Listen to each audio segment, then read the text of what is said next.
उस दिन जंगल में भयंकर आग लगी हुई थी। चारों ओर वृक्ष, पेड़, पौधे सब उस दावाग्नि में जलकर भस्म हो रहे थे। और तभी कृष्ण ने किसी की चीख सुनी। वो आवाज़ परिचित थी, लेकिन किसकी?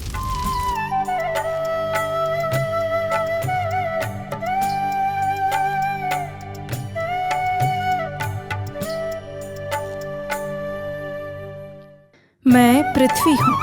वृंदावन यानी माधुर्य, मधुरता और माधव की भूमि, जहाँ निस्वार्थ प्रेम है, समर्पण है और सच्चा अपनापन है।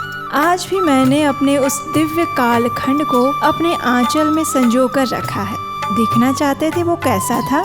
चलिए आज मैं आपको उसकी एक छोटी सी झलक दिखाती हूँ। गर्मी की ऋतु शुरू हो चुकी थी, लेकिन जहाँ कृष्ण और बलराम हो वहाँ ग्रीष्म भी वसंत बन जाती है। तो बस ऐसे ही वातावरण में यमुना के कलकल नाद करते हुए झरने बह रहे थे। उसमें सुंदर कमल और कुमुदिनी पुष्प खिले हुए थे।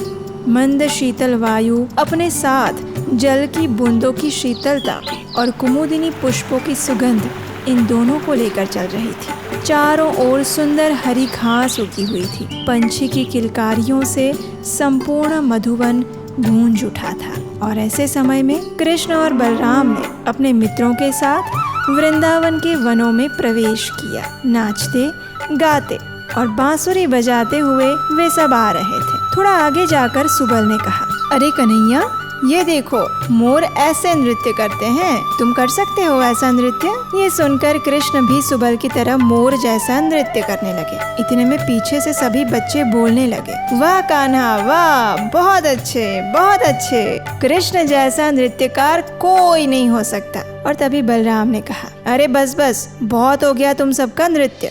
चलो अब हम लुका छिपी का खेल खेलते हैं। श्रीदामा की आंखों पर पट्टी बांधो और देखते हैं वो हमें पकड़ पाता है या नहीं। ये सुनकर सभी बच्चे खुशी से उछलने लगे। बलराम जी ने श्रीदामा की आंखों पर पट्टी बांधी और सब उसको छेड़ने लगे और श्रीदामा उन सबको पकड़ने के लिए पीछे दौड़ने लगा। जब कोई पकड़ में नहीं आया तो मधुमंगल पीछे से आकर श्रीदामा को पकड़कर पूछता है, बताओ बताओ मैं कौन हूँ? अगर तुमने सही उत्तर दिया तो तुम्हें मिलेगा मीठे मीठे रस से भरा बड़ा सा रसगुल्ला। तो श्रीदामा तुरंत बोल पड़ा, आहा, रसगुल्ला, पक्का तुम तो मधुमंगल ही हो सकते हो। ये कहकर श्रीदामा ने मधुमंगल को पकड़ लिया और सभी बच्चे जोर जोर से हंसने लगे। इस प्रकार कृष्ण और बलराम अनेक प्रकार से खेलते हुए वृंदावन के सुंदर वातावरण का आनंद ले रहे थे। इतने में उनकी टोली में एक असुर प्रवेश कर गया। उसने एक ऐसे ग्वाल सखा का रूप धारण किया था जो उस दिन कृष्ण बलराम के साथ नहीं आ पाया था और सबके साथ मिलकर खेलने लगा। अब देखिए, ये तो कृष्ण है, उनकी नजर से भला क्या छिपा रह सकता है, चाहे वो उनके मित्र हो या शत्रु। तो बस कृष्ण भी समझ गए कि फिर एक बार कंस द्वारा भेजा गया असुर आ चुका है। लेकिन फिर भी कृष्ण ने उस नए ग्वाले से कहा, आओ प्रलंब, अच्छा किया मित्र जो तुम आ गए। चलो चलो, अब हम दो दो की जोड़ी में कुश्ती करेंगे और जो इस खेल में हारेगा वो जीतने वाले को अपनी पीठ पर उठाकर वो दूर वाले बरगद के पेड़ के पास ले जाएगा। चलो चलो चलो, सभी दो दलों में बट जाओ। कृष्ण का आदेश पाते ही दो दल बन गए, एक कृष्ण का और एक बलराम का। उस असुर ने जानबूझकर कृष्ण के दल का चुनाव किया, क्योंकि वो जानता था कि कृष्ण को हराना उसके लिए असंभव है। इसलिए उसकी नजर बलराम जी पर थी और फिर खेल आरंभ हुआ। सभी बच्चे एक दूसरे के साथ कुश्ती करने लगे और अंत में इस खेल में विजेता बना बलराम का दल। इसलिए अब बारी थी विजेता को कंधे पर उठाकर एक सैर करवाने की। तो कृष्ण ने श्रीदामा को उठाया, भद्रसेन ने वृषभ को और प्रलंब ने बलराम को। सभी बच्चे दौड़ते हुए भांडिर वन की ओर जाने लगे और प्रलंब बलराम को लेकर दूर जाने लगा। अब देखिए, प्रलंबासुर वैसे तो अत्यंत शक्तिशाली था, लेकिन फिर भी उसने बलराम को उठाया था, जो कि स्वयं पूर्ण ब्रह्मांड को अपने फनों पर धारण करते हैं। इसलिए जब उससे बलराम जी का भार सहन नहीं हुआ तो धीरे धीरे उसने अपना वास्तविक स्वरूप धारण कर लिया और अब वो एक विशाल दैत्य बन चुका था। बलराम उसे देखकर आश्चर्यचकित हो गए। उन्होंने देखा उस असुर की आंखें अग्नि के समान चमक रही थी और उसे देखकर बलराम जी तुरंत समझ गए कि ये एक असुर है। उन्होंने जोर से अपनी मुट्ठी से उसके सिर पर प्रहार किया और उस प्रलंबासुर के लिए इतना ही काफी था। वो अपने मुंह से खून की उल्टियां करने लगा और उसी क्षण जमीन पर गिर गया। जब सभी बच्चों ने देखा कि बलराम ने प्रलंबासुर का वध कर दिया है तो वे सब हर्षित होकर जोर जोर से बोलने लगे, जय हो बलराम की जय हो। ये देखकर देवतागण भी आकाश से पुष्प वर्षा करने लगे। जब सारे बच्चे इस प्रकार खेल कूद में व्यस्त थे तो उनकी सभी गायें और बछड़े हरी घास खाती हुई मुंजा वन के घने जंगलों में चली गई। अब उन्हें नहीं पता था कि उस जंगल में आग लगी हुई थी। जब ग्वाल बालों ने अपनी गायों को नहीं देखा तो वे चिंतित हो गए और उन्हें ढूंढने लगे। गायों का पीछा करते हुए वे उस जंगल में चले गए।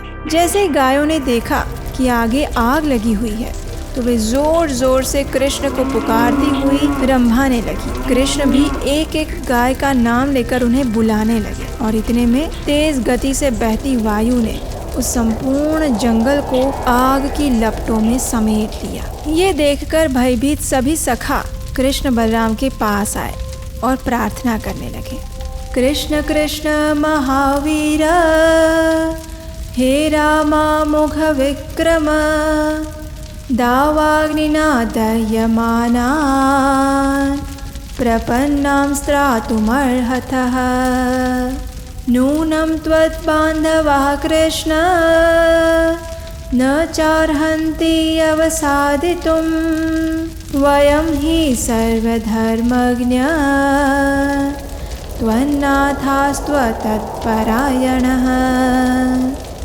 हे कृष्ण, हे बलराम, इस भयंकर अग्नि से हमारी रक्षा करो। हम सब पूर्ण रूप से आपके आश्रय में हैं। सभी मित्रों की पुकार सुनकर कृष्ण ने एक प्रेम पूर्ण स्मित के साथ उत्तर दिया, हे मित्रों, भयभीत ना हो, सिर्फ अपनी आंखें बंद कर लो और जमीन पर सो जाओ। अब देखिए, ऐसी भयावह स्थिति में भी सभी मित्रों को कृष्ण के ऊपर अटूट श्रद्धा थी। उन्होंने वैसा ही किया और देखते ही देखते कृष्ण ने अपना मुंह खोला, उस संपूर्ण अग्नि को अपने अंदर पी लिया। कुछ समय बाद जब ग्वाल बालों ने आंखें खोली तो उन्होंने देखा कि वे सब भांडीर वन में थे।